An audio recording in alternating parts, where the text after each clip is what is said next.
virtual reality, it's been around in my understanding for quite a long time. We've used it in our industry, helping venues, hotels, all sorts of experiences, making them come alive and allowing the user to actually experience it, but from a remote location. My experiences within the industry actually have not always been as exciting as I think we were all hoping for, because it's been going now with some quality hardware for about 3 or 4 years. But actually the experiences that I've had from a business case have been quite limited in my experience.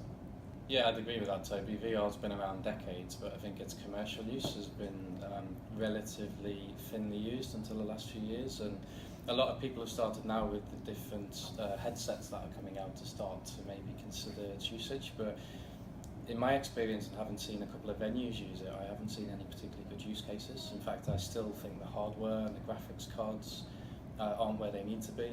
And hardware is the critical issue, because if you want to scale something like this globally and you talk about its use, certainly for venue finding and understanding with new media, going beyond photography to be able to look at a venue and really understand it.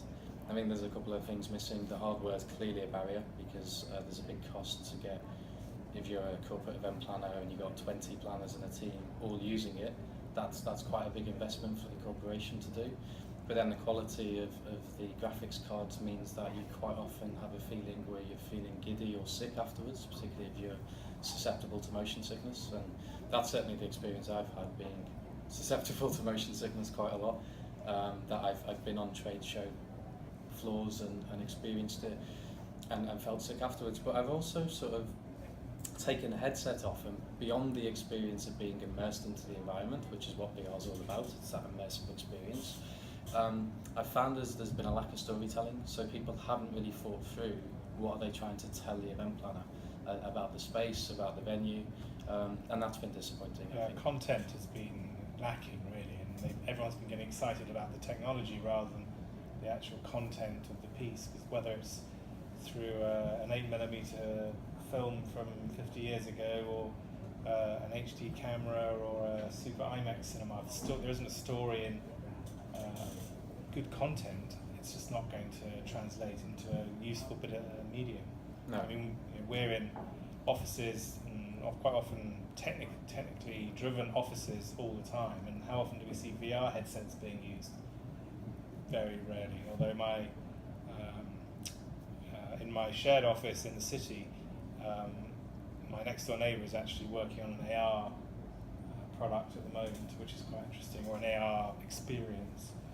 Okay, so maybe for some of the viewers, if we just talk a little bit about AR and what the difference is with VR. You want to talk about your neighbour? Augmented reality. I've seen a bit of gamification off your iPhone, where you hovering over a certain image, a hard image, which then brings up another digital image, which can be quite fun as a sort of gaming environment. And obviously the Pokemon Go, yeah. Goes, that has been one of the big successes. I don't know whether that's still being played by the kids of today. Very popular in Japan. Big in Japan. So there's those sorts of applications. I think there's huge potential for AR in our world with things like the HoloLens. I know you've tried the HoloLens, being able to actually see the environment in real life and then add in digital representations of a stage perhaps, or a lighting structure, or a 3-piece band over there, or whatever it might be. Well, 50-piece band maybe. Indeed, and I have tried the HoloLens, and obviously quite different to VR, and it is very much an example of the HoloLens may say mixed reality as well as augmented reality, and this is where a lot of terms start to become confused, because there's hybrids between that immersive VR and sort of the ability of augmentation. But again, and I think Microsoft would agree to this, the HoloLens and its application, particularly if you think about our industry, is still quite a way away. I still find it quite difficult to use, and it wasn't easy. But you could certainly see the technologies moving in that direction. But if I was to put a bet on it, I'd say maybe 2, 3, 4 years away, that long, even though technology can move quickly. But I'd be surprised, because we saw it with Google Glass, where everybody thought that was going to completely transform the industry, and because of the size of Google and the ability to invest, people thought this is going to move quickly, and actually it was the reverse of that. It didn't really work, and it's gone away for the moment. It might come back. I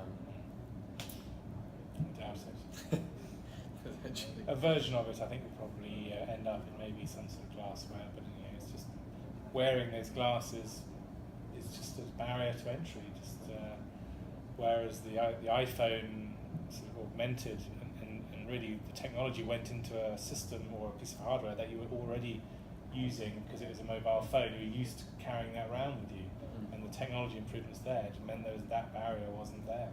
Whereas putting something on your head, whether it's VR, AR, glasses, whatever it might be, I think is a big barrier to entry. Yeah.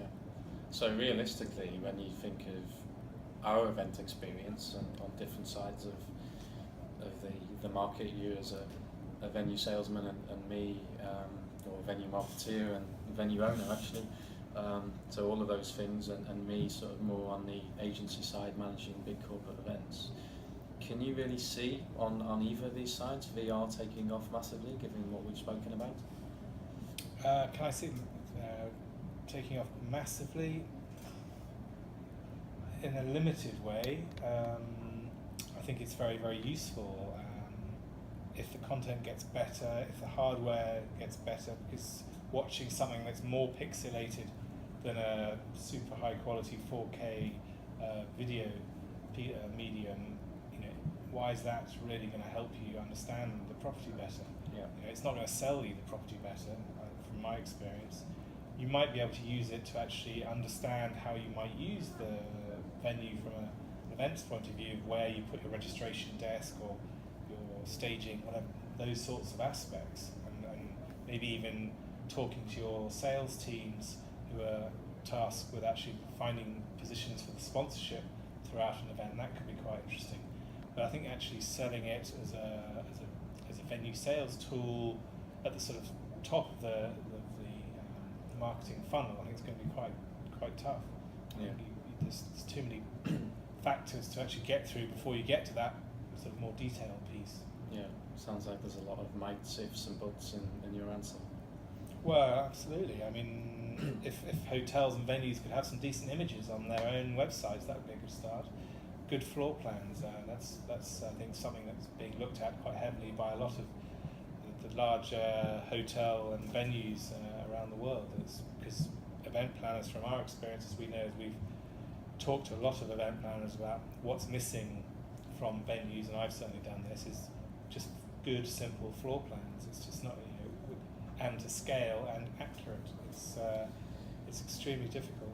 Yeah, it's a good point. We spoke about it with a group of 15 event planners over dinner on Monday night, and this was a key issue that come up, where actually they said, for the moment, forget technology in terms of trying to drive floor plans and anything around that, because what they want is just a very simple floor plan. They don't need computer-generated images or stuff. It's actually something very simple that they were looking for. So that was quite interesting feedback, and certainly as a business like ours, when we look at technology and look around the market at technology, everybody's always wanting to have the next best thing that's new in tech. But that was quite interesting, that it reinforces technology as an enabler, but it shouldn't always be the answer. And I think for certainly unanimously around that table, and there was over 100 years of experience there, plus they were saying if we could just have a decent diagram, that would actually do in terms of how we tend to plan an event or do table planning or what have you.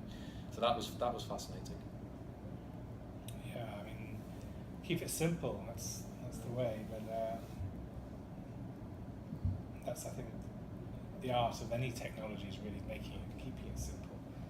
I mean, how hard is it to actually program our iPhones or Samsung Galaxies or whatever you're using, to make it as simple as that is extremely difficult. And I think that user experience has got to be at the top of the list whenever you're creating anything, and then really get the first bit right, test, and then add in those additional features. I think too many technology companies get excited about technology and can add lots of new features and benefits and so forth to their technologies, and don't actually get to the point where the main point of that particular piece of technology actually is fit for purpose. I mean, from my previous venue marketing experience, I implemented the virtual tour technology as soon as I saw it, really.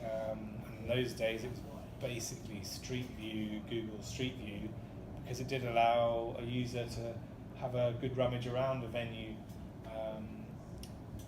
without actually having to go there. But actually, the more I used it and the more feedback I got from the event planners that had used it was, do I want to give free rein to an event planner walking around my venue? Would I do that in reality if somebody came to my venue and actually just wandered around the empty spaces without anybody guiding them, showing them the unique selling points, telling the story of how the venue came about, and really giving them that emotional context as well as the actual facility and sort of specifications of it? And the answer is no. I want to tell my story and find out what they're looking for from the venue for their event, effectively. So why would you do that online? I think that's something that people. It's a good example, actually, of how people have dived into technology without really thinking about the consequences of what you're presenting and how you're presenting your venue, your product to the market. And I think it's starting. People are starting to see that, and maybe pulling back a bit more from that the virtual tour experience in whatever technology you're using.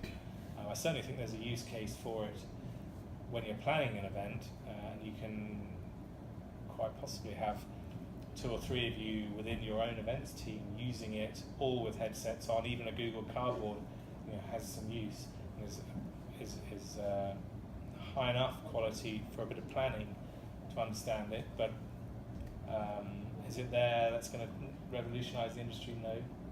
No, and I think going back to something you said a little earlier, it's all about simplicity and thinking about the user. And I know from event planners that have spoken to me, and I've quizzed them around the usage of the point-to-point virtual tours, which is specifically what you're talking about, is they can be very difficult to use, and they get frustrated quite quickly of having to go point-to-point, and they can, particularly if they start in a lobby, it can be difficult because there's no signage to know where the ballroom is.